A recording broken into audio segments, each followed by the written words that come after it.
Hello everyone, welcome back. तो Russia ने finally reaction दिया है यूक्रेन की तरफ और बहुत सारी मिसाइल से स्ट्राइक करा है कीव को और बाकी जो मल्टीपल यूक्रेनियन सिटीज हैं उनको।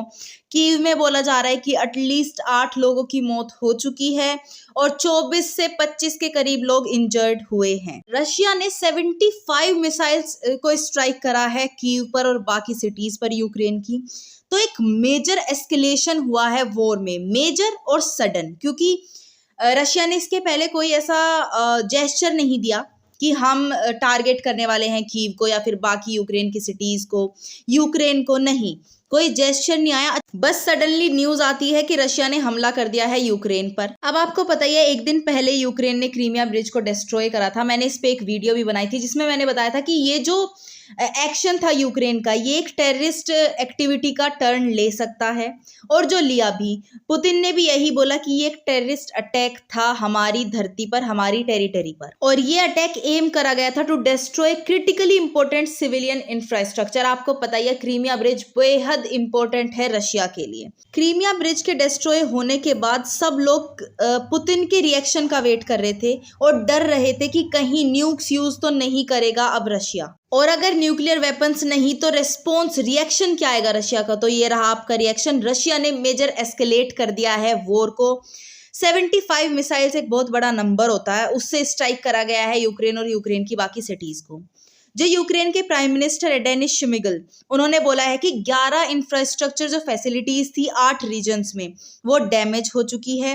कैपिटल जो कीव है इनकी, वहां पे भी काफी कुछ इंफ्रास्ट्रक्चर डैमेज हुआ है और अब जिस एरियाज में ये स्ट्राइक हुई है वो कट ऑफ करे जाएंगे, क्योंकि काफी इंटरप्शंस रहेगा लाइट, वाटर सप्लाई और कम्युनिकेशन का उन एरियाज में। अब जो यूक्रेन के फॉरेन मिनिस्टर है मित्रो कुलेबा, वो अफ्रीका जा रहे थे और उन्होंने बीच में ही अपनी ये ट्रिप रोककर, अपना टूर रोककर हेड बैक करा है यूक्रेन की तरफ इमीडिएटली, ताकि इस चीज पे रेस्पॉन्स देखा जाए कि अब यूक्रेन को क्या रेस्पॉन्स देना चाहिए। यूक्रेन के प्रेसिडेंट जेलेंस्की का भी इस पे स्टेटमेंट आया है और उन्होंने बोला है कि रशिया ने बहुत ही टाइम देख करके ये अटैक करा है ताकि ग्रेटेस्ट पॉसिबल डैमेज हो सके यूक्रेन को। जेलेंस्की ने बोला कि रशिया चाहता है कि हमारे लोगों के बीच पैनिक फैले और कैओस फैले और वो हमारे एनर्जी सिस्टम्स को भी डिस्ट्रॉय कर रहे हैं। उनका दूसरा टारगेट है हमारे यहाँ के लोग, और वो टाइमिंग और टारगेट ऐसे चूज कर रहे हैं, स्पेसिफिकली चूज कर रहे हैं जिससे कि डैमेज यूक्रेन को ज्यादा से ज्यादा हो। अब ऑब्वियसली एक बहुत ही गंदा टर्न ले लिया है इस वॉर ने, इस कॉन्फ्लिक्ट ने यूक्रेन और रशिया के बीच।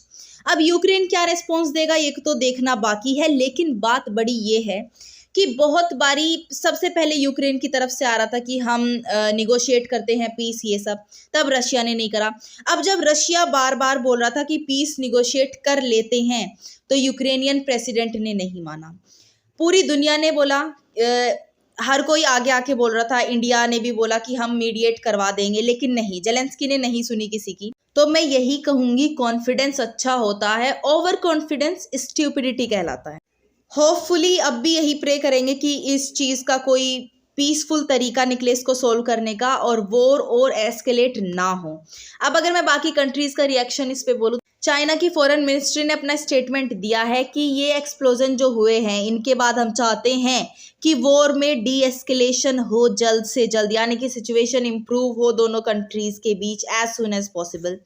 जब इंडिया से पूछा गया, क्योंकि of course United Nations general assembly में वोट होने हैं रशिया के अगेंस्ट, उसमें क्या इंडिया रशिया के अगेंस्ट वोट करेगा या नहीं, जब ये पूछा गया तो जयशंकर जी ने बोला कि अभी हम अपनी वोट करेंगे, कैसे करेंगे नहीं करेंगे, एडवांस में प्रेडिक्ट नहीं करेंगे, वो तब की तब देखेंगे। अब देखते हैं कि क्या इंस्टेंस रखेंगी सारी कंट्रीज।